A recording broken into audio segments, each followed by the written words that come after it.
வாழ்த்துக்கள் நண்பர்களே. இது நந்தவனம். நான் உங்கள் அமீர். இந்த காணொலி மூலமாக உங்கள் அனைவரும் சந்திப்பதில் பெரும் மகிழ்ச்சி. இன்னைக்கு நாம இந்த காணொலியில குவாவா அப்படின்னு சொல்ற கொய்யா இது எப்படி நாம ஏர்ல ஏறி விண்பதியம் செய்ய போறோம்னு சொல்லிட்டு பார்க்க போறோம். நம்முடைய மாமரன் நியூஸ் சப்ஸ்கிரைபர் நிறைய பேர் இது கேள்வி கேட்டிருந்தாங்க, டெமோவாக போட்டு காட்டுங்க அப்படின்ட்டு. நேரம் இல்லாதனால நான் அதை அவாய்ட் பண்ணிட்டே இருந்தேன். இந்த சந்தர்ப்பத்தில் இப்போ என்னோட நந்தவனத்தில் இது இந்த வீடியோ நான் போட்டுட்டு இருக்கிறேன். ஏற்கனவே தெரியும் உங்களுக்கு, இது சாலை ஓரத்தில் இருக்கிற நெடுஞ்சாலை ஓரத்தில் இருக்கிற ஒரு நர்சரி. சத்தம் அதிகமாக இருக்கும். அடுத்து இந்த நேரமும் கஸ்டமர் வரலாம். அதுக்கு அடுத்தது இங்கே ஆடுகள் தொல்லை அதிகம். டிஸ்பிளேக்காக சில செடிகளை நான் வெளியில் ரோட்டில் வச்சுருப்பேன். அது நான் ஒரே ஒரு ஆள் தான் இது கண்காணிக்கணும். அதனால் எந்த நேரமும் வீடியோ தடைப்பட்டு கட் ஆகிடுச்சுன்னு சொன்னால் அடுத்த இதாக தான் நான் ரெண்டாவது பார்ட் 2ன்னு சொல்லிட்டு போட்டுருக்கு. கடைசியாக எல்லா பகுதிகளையும் ஒன்றிணைச்சிட்டு உங்களுக்கு மொத்த வீடியோவும் போடுறேன். வாங்க நம்ம வீடியோக்குள்ளே இப்போ போவோம். இப்போ இப்போ நீங்கள் பார்த்துட்டு இருக்குது தான் இது L49. அருமையான ஒரு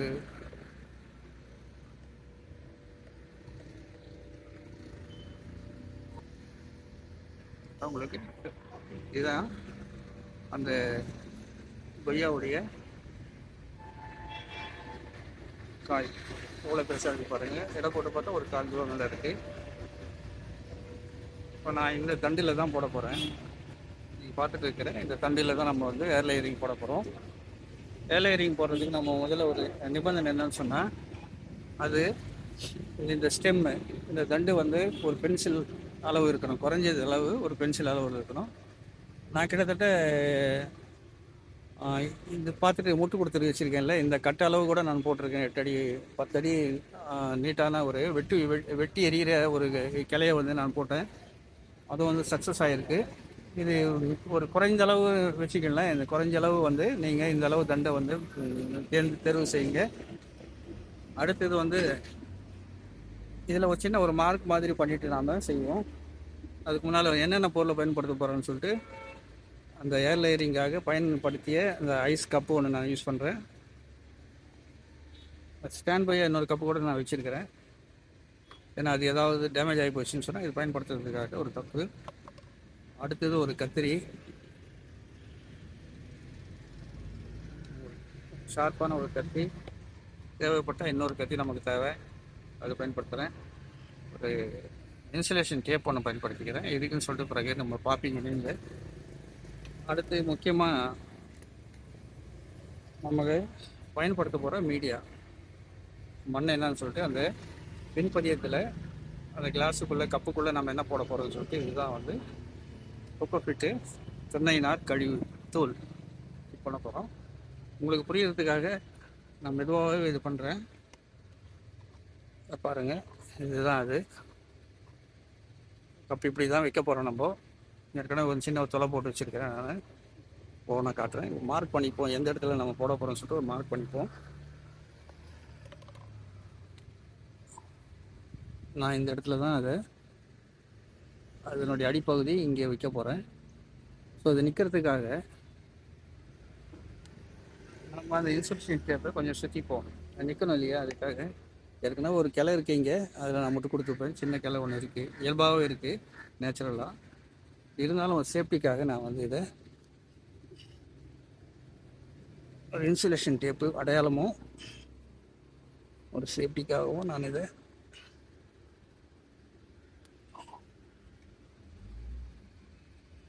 இந்த கிளாஸ் கீழே போயிடக்கூடாது அப்படின்றதுக்காக நான் அதை பயன்படுத்துகிறேன்.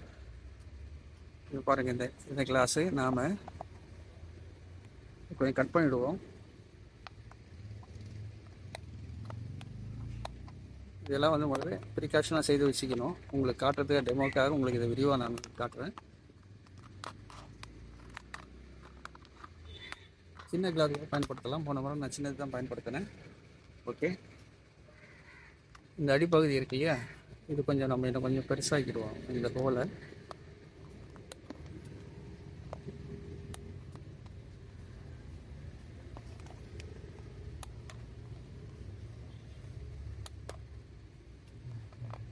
கொஞ்சம் இதை அப்படியே லேசாக வச்சுடுவோம், தோலுக்காக கொஞ்சம் பெருசாக.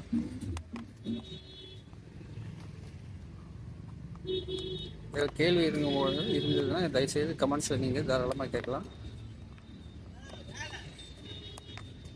நம்ம இதை அப்படி வந்து லேசாக முதல்ல வந்து இதெல்லாம் பண்ணி வச்சுக்கணும். எப்படி பண்ணுறீங்கன்னு சொல்லிட்டு கேட்கக்கூடாது இல்லையா? அதனால் நான் வந்து இப்போ உங்களுக்கு முன்னால் பண்ணி காட்டுறேன். இது ஓரளவு இந்த கனமான இதுக்காக நான் பயன்படுத்தியிருக்கேன். இது இப்போது அடுத்த கட்டமாக நம்ம செய்ய வேண்டியது, கிளாஸ் வச்சு பார்த்துக்கோங்க எவ்வளோ சைஸ் இருக்குது. இப்போது நாம் எங்கே இதில் பண்ணணும், மின்பதியம் பண்ணணும்னு சொன்னால் இந்த இடத்துல தேர்ந்தெடுக்கிறேன். ஒரு அங்கலத்துக்கான பட்டையை நான் உரிக்க போகிறேன். சுற்றி இருக்கிற பட்டையை உரிக்க போகிறேன். நல்லா ஷார்ப்பான ஒரு கத்தி. இது பத்திரமா நீங்கள் கையாளணும்.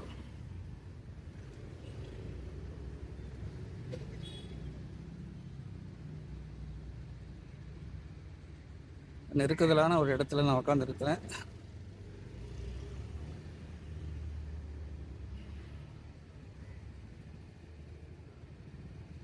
சுற்றி நீங்கள் மேலே இப்படி ஒரு கட்டு கொடுத்துட்டிங்கன்னா ஓகே. இப்போ உரிச்சிடலாம் நம்ம அதை.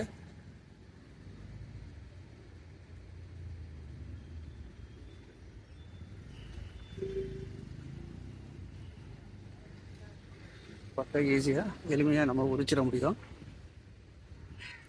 கத்தி தான் நீங்கள் பார்த்து பயன்படுத்தணும், ஷார்ப்பாக இருக்க போது.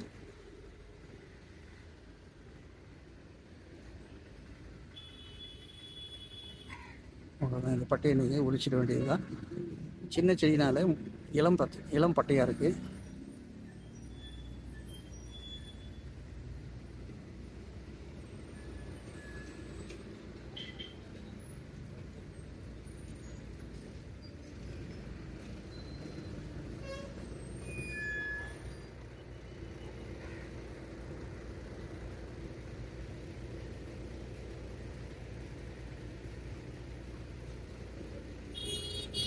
பாருங்கள், சுற்றி இருக்க பட்டையை நான் எடுத்துட்டேன்.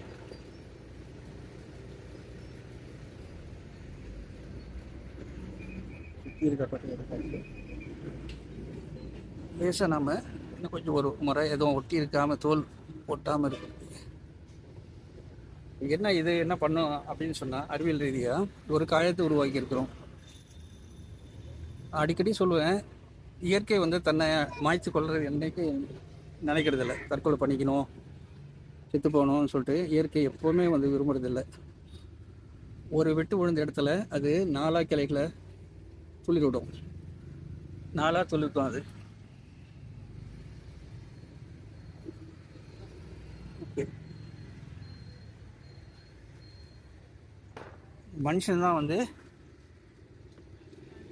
நிறைய நேரங்களில் நொந்து போயிடுவான். அவன் நொந்து போயிட்டு வாழினுடைய எல்லைக்கு போயிடுவான். வாழ்க்கை வந்து வாழ்வதற்கு இனிமையான வாழ்க்கை இது. இப்போ நம்ம இந்த காயத்தை உருவாக்கியிருக்கோம் இல்லையா? அந்த காயத்தில் தோலை உரித்த உடனே இந்த மேல் பகுதியில் வேர் விடுவதற்கான எல்லா வாய்ப்புகளையும் அது ஏற்படுத்திக்கும்.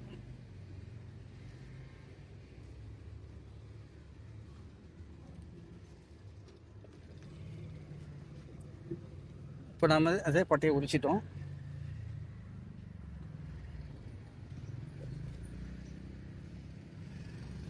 உங்களுக்கு கொஞ்சம் நல்லா காட்டுறதுக்காக வசதியாக பண்ணேன். இது நீண்டுட்டு இருக்குது. பொறுமையாக தான் நீங்கள் பார்த்தோன்னா ஒரு வழியே இல்லை. ஓகே. இப்போ நாம் இதில் அது நுழைக்கிறோம். இப்போ நான் எதுக்கு போட்டேன்னு தெரியுதா? பாருங்கள். இப்போ ஒன்று ஸ்டாப்லர் அடிச்சிக்கிங்க, இல்லைன்னா நான் வந்து டேப் போட்ட போகிறேன். இல்லை,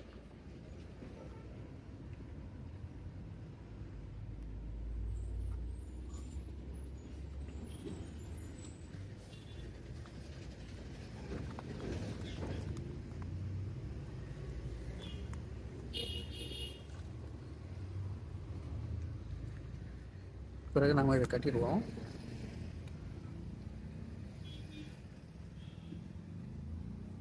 கொட்டி வச்சுக்கல, இன்னும் சேஃப்டியாக மறுபடியும் இன்னொரு வாட்டி இன்னொரு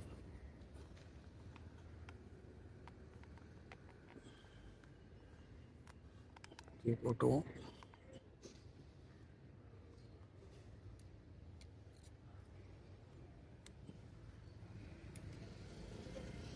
பாதுகாப்பான முறையில் நம்ம டீ பூட்டியாச்சு. இருந்தாலும் ஒரு இப்படி ஒரு இது பண்ணுவோம் சேஃப்டிக்காக இதெல்லாமே.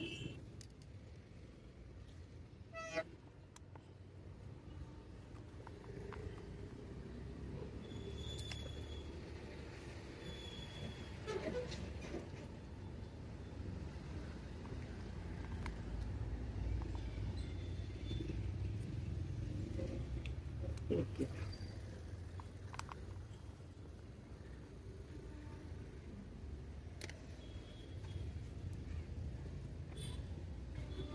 எல்லாமே இப்போ குட்டியாச்சு.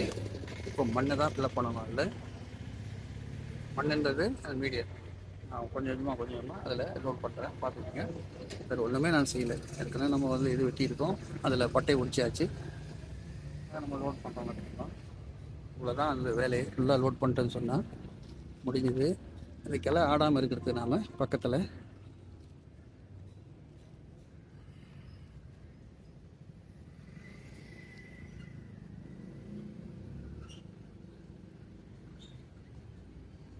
ஓரளவு அழுத்தி விட்டுருங்க உள்ள.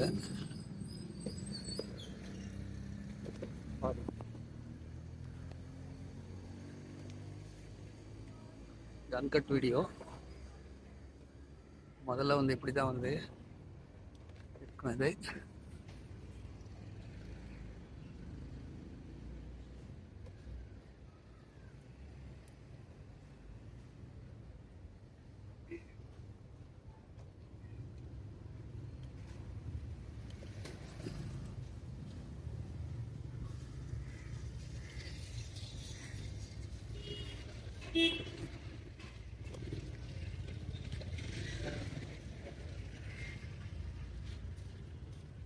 எல்லாத்தையும் லோட் பண்ணிட்டு இருந்தா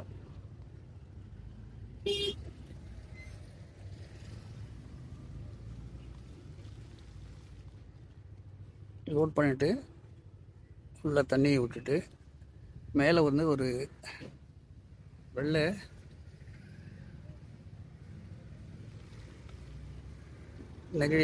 நெகிழித்தால சுற்றி விட்டுருங்க.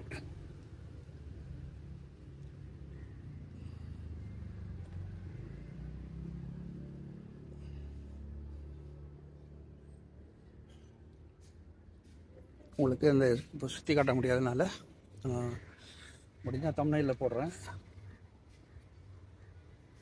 இல்லை ஏற்கனவே நம்ம போட்ட ஒரு வீடியோவில் இருக்காது. அவ்வளோதான். இப்போ நம்ம இது ஃபுல்லாக தண்ணி விட்டுடணும். டெய்லி வந்து ஈரப்படுத்தணும். மேலே ஒரு தாள் போட்டு இங்கே கட்டிவிடுங்க. இப்போ சுற்றி ஒரு தாள் போட்டு கட்டி விட்டுட்டுங்க. கீழே இருக்கும் இது கட்டிட்டுன்னு சொன்னால் ஓகே. நான் ஷார்ட்டில் வந்து நான் சுற்றுறது காட்டுறேன். அவ்வளோதான். வந்து இப்போ நம்ம நல்லா தண்ணி பிடிச்சி வச்சுட்டு இது இங்கே முட்டு கொடுத்துறதுக்காக ஒரு கட்டையை வச்சுருக்கிறேன். ஏன்னு சொன்னால் போன முறை அனுபவத்தில் என்ன ஆச்சுன்னா வேகமாக காற்றடிச்சதுனால கிளை முறிஞ்சு போய் மொத்தம் 3 இது போட்டு வச்சுருந்தேன் ஏர் லேயரிங்கு. அதில் வந்து ஒரு ஏர் லேயரிங் வந்து ஃபெயில் ஆகிடுச்சுன்னா அது உடஞ்சி போச்சு. கிளை ரொம்ப சிரமமாகிடுச்சு எனக்கு. சுற்றியும் கட்டிடுறாங்க. ஓகே, முடிச்சு போச்சு. இதுதான் ஏர் லைனிங் சகோதரர்கள். இதில் உங்களுக்கு புரியலன்னு சொன்னால் என்ன நீங்கள் கேட்கலாம். நல்லது நண்பர்களே, இப்போது நாம் இந்த காணொலியில் கொய்யாவில் ஏர் லைனிங் செய்கிறது எப்படின்னு சொல்லிட்டு ஒரு டெமோ ஒன்று பார்த்துட்டோம். முடிஞ்ச அளவுக்கு நான் வந்து சிறப்பாக இந்த வீடியோ முயற்சி பண்ணோம். நீங்கள் ஒலி மாசை பொறுத்துக்கணும். ஏன்னா நெடுஞ்சாலை ஓரத்தில் நான் இருக்கிறதுனால ஒலி மாசு அதிகம். இங்கே முடிஞ்சளவு நான் வந்து என் பேர பசங்களை வச்சு இது வீடியோ வந்து எடிட் பண்ணி போட போகிறேன். முதல்ல வந்து நேரடியாக இது போடுறதுக்கு முயற்சி பண்ணுறேன். அடுத்தது சீரமைக்கப்பட்ட ஒரு வீடியோவாக நான் உங்களுக்கு தரேன். இது ஒரு 40 நாள் அல்லது ஒரு மாதம், 2 மாதங்கள், 40 நாள் அல்லது 2 மாதங்கள் இந்த இடத்துல வந்து வேர்கள் வந்து வெளியே வந்துடும். அதை வச்சு நீங்கள் கண்டுபிடிச்சிடலாம். இது தேதி ஒன்று போட்டுக்கோங்க. இதில் என்னைக்கு ஏரில் இருக்கு போட்டுன்னு சொல்லிட்டு ஒரு தேதி ஒன்று போட்டுக்கோங்க அடையாளத்துக்கு. மேலே நான் சொல்லியிருக்கிறேன், வெள்ளை நெகிழித்தாள் வந்து ஒன்று சுற்றி விட்ருக்கு. அதாவது நம்ம சூரிய வெளிச்சம் வந்து இது மேலே ரொம்ப இதாகாத மாதிரி பிரதிபலிக்கிற ஒரு இதாக நீங்கள் போட்டுருங்க. ஃபிலிம் இது பேப்பர் சொல்லுவாங்க, அது மாதிரி பேப்பரை போட்டுருங்க. அவ்வளோதான். இது சிம்பிளான இது. ஒரு 40 நாள் நமக்கு ஒரு கனமான ஒரு செடி வந்து L49 என்ற அந்த வகை செடி வந்து நமக்கு ஒரு 1/4 கிலோ அளவுள்ள பழங்கள் அதை தர ஒரு செடி நமக்கு கிடைச்சிடும். நல்லது நண்பர்களே, இறைவனாக நாம ஒரு காணொலியில் சந்திப்போம். நன்றி.